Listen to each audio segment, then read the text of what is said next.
Hello, hello, hello. You are tuning into the episode of TheWunderkindShow. Today's second topic, why are so many Ravens injured? Look. The last game when we played the Steelers really was an old school Ravens and Steelers game. Because everybody left with some nick, some bruise, somewhere in their cranny. And now they're all over the injury report. Yes, the Ravens have come out with an injury report. And I couldn't believe how many names are on this list. I was like, all right, I remember like 3. But 3 turned into like 10 real quick. There's some names on there. I was like, what are you doing on there? And I know it's going to take some of you back. Like, oh my God, what did that person get on there? So I actually have the picture right here to go through it. Yup, right then and there. Look at those names. Oh. Bro. Because I can read it off this one. It's easier. Look at this. So, Nelson Aguilar at least was a full participant. But Rashad Bateman didn't practice. Kyle and Justice was back to being full. Travis Jones didn't practice. I don't know who Kane is. Linderbaum didn't practice. Arthur Millette didn't practice. Roquan Smith didn't practice. Bro, that's crazy. Like, we're not talking, listen, I always get into these stuff with people. Like, we're not talking about, like, guys that will never see the field and those who are injured. No, these are starters. These are some of the best players at their respective positions. At least Justice and Kyle came back. But how did Rashad get down and hurt? Is that why he wasn't on the last play? Versus the Steelers, was he injured? That's a question that might have to come up. Is that a reason why Nelson Aguilar was in there and not him? Adave Owe was full both days, so he's going to play. I'd be mad. Owe's literal best game as a starter, and he's not able to go. No. So he better play. But Roquan Smith, it looks like that hamstring is going to be a problem. Now, look, here's my thing, guys. I know that some people's not going to like this. I would rather Roquan sit out 4 or 5 games and be fully healthy and ready for the playoffs than to rush him back. Tweaks it worse. He's out for the playoffs. Hamstrings are some of the most tricky things when it comes to professional sports because it's always lingering. The player's pretty much saying, okay, I can play on it like this. I can't do that, but you know what I'm saying? But the goal this year is the goal every year is a Super Bowl, but this is this has been leading up to this. We need Roquan at full Roquan strength. I would rather sit him for 4 weeks knowing like, all right, that hamstring is good, than to say, it's shaky, but he's bearing through it, but it could get worse or tear or whatever else, and he'd be out for the playoffs or get hurt right before the playoffs start or as the playoffs start, and then we don't have him moving forward. That's worst case scenario. And when it comes to the Ravens, worst case scenario always happens. Jesus God. Listen, I don't care. I know a lot of people was making fun of Roquan, calling him Ozempic and all that type of stuff like that. We need Roquan to be at our best. That's a fact. That's that's absolute fact. You can't even argue it.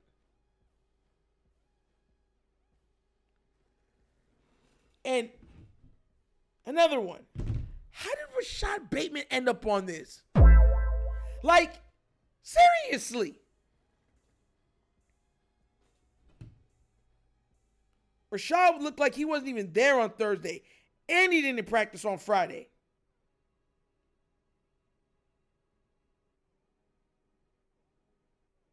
And the crazy thing is, out of everybody I just named, the one that worries me the most, Tyler Linderbaum. Look, I'm going to keep it a buck with y'all. Our O-line stinks. I'm just going to keep it a buck with you.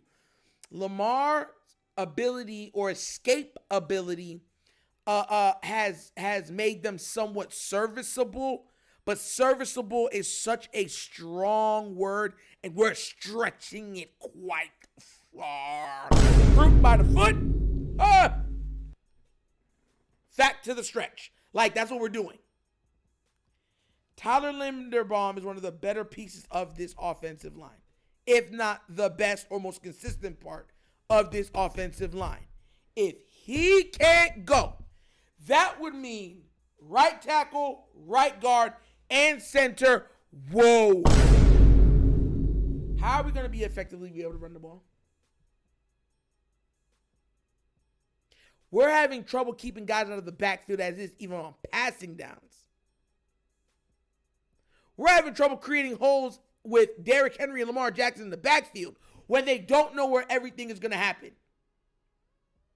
Now imagine one of your best players on that already horrid line being out for this game or maybe even future games. And it's saying that it's his back. Bro.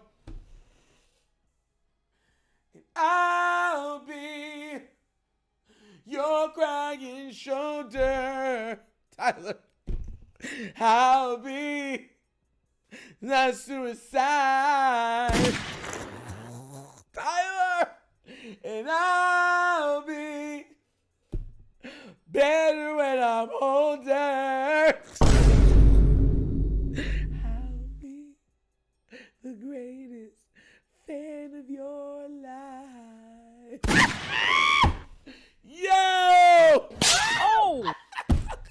But nah, bro. Like, we need Tyler, bro. Like, it's getting to the point to where all you can do is laugh. Like, look at this. Like, look at that. That's terrible. Like, bro. Like, I know when y'all woke up this morning. Like, when y'all woke up and y'all was like, no! Yo, all the parents that watch this show or have a child, y'all know exactly what that no means. When, like, you know, when your kid is like, you're doing something and you're like, why is it so quiet? And then you run into the room and they're like hanging by the dresser and it's buzzing down. You're like, no! That no is exactly what everybody was screaming when his injury report came out. When they saw Roquan, Linderbaum, and Bateman on there, everyone, no! Like, it was bad. It was bad. Like, it was done. Everyone was like, oh, no. Why me? Crazy, man. It's crazy. But, man, I'm hoping that somehow, listen, I told y'all in the previous video, I think Lamar Jackson's going to go hammer. I mean, hammer. They put me in the mix. Like, I think he's going to go absolutely crazy. Mignon, crazy hammer. Like, I just have that feeling. Looking at Lamar's eyes, I think that, like, and I told you in the previous video, I think he's chopping at the bit. I think he wants some revenge. Lamar's one of those players, when they have a bad game, the next game, he absolutely puts on a show. It's Monday Night Football, where he usually puts on a show. So I just think that this is going to be one of those games where he's already a showman during these times, and on top of it, he's pissed. He's pissed. And mind you, he got 90% of the blame for the loss. So he's looking at his teammates like, yeah, I dare you to try that foolishness today. Like, it's not going to be like, I can see Lamar getting on the offensive line, like, do your jobs. I can see all of that. I can see him turning into like Captain Hook, like straight up. Like, I'm not joking with y'all. Y'all can either get on board or walk the plank. Shoot, I'm serious. I'm dead serious with y'all. But that injury report, boy, it gave me pause. It really did. It really did. But what do you guys think? Are you worried about those injuries? Specifically, which one worries you the most? Mine's Tyler Linderbaum. Because I feel like we can mitigate the missing Roquan for even 4 weeks, maybe even 5 weeks. Or even a Rashad Bateman. But I don't think we can mitigate the missing Linderbaum, with the line already being atrocious as is. But let me know what you think about that injury report and which person you think is more detrimental to the team being missed. But as always, that's an episode of The Wunderkind Show. Thank you for watching. Y'all know how we get down. We have fun and we laugh. But everything we talk about rooted in what? Facts and truth. Please do remember, like, subscribe, hit that notification bell, leave a comment. You know, leave the comments. And if you haven't done so already, check out the TheWunderkindShow's Patreon. Yes, 3 tiers of content, goodness, whenever your consumption. Give it a look, give it a try. Let me know what you think.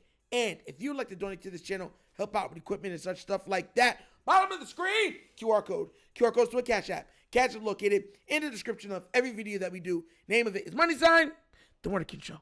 Super easy. But once again, this is The Wunderkind Show. This is your host, Dr. signing off. And as always, you know my slogan. Peace. And I am out of here. Huh? Yerp. Finish him, Daddy. Ah!